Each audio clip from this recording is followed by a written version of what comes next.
ಇಂದು ರಾಜ್ಯ ಸರ್ಕಾರದ ಸಚಿವ ಸಂಪುಟ ಸಭೆ. ಹಿಂದೆ ಜಾತಿ ಜನಗಣತಿ ವರದಿ ಮಂಡನೆ ಸಾಧ್ಯತೆ. ಸಾಮಾಜಿಕ ಶೈಕ್ಷಣಿಕ ದತ್ತಾಂಶ ಒಳಗೊಂಡ ರಿಪೋರ್ಟ್.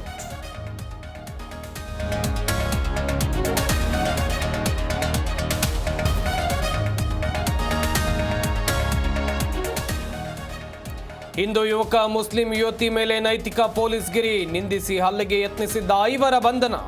ಚಂದ್ರಲೇಔಟ್ ಠಾಣಾ ವ್ಯಾಪ್ತಿಯಲ್ಲಿ ಘಟನೆ.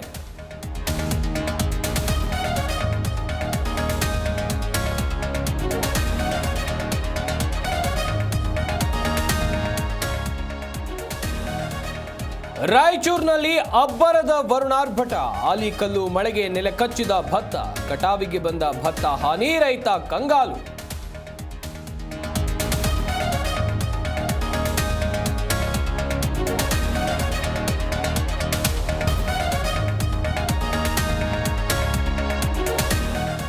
ಇಂದು ಚೆನ್ನೈಗೆ ಗೃಹ ಸಚಿವ ಅಮಿತ್ ಶಾ ಭೇಟಿ.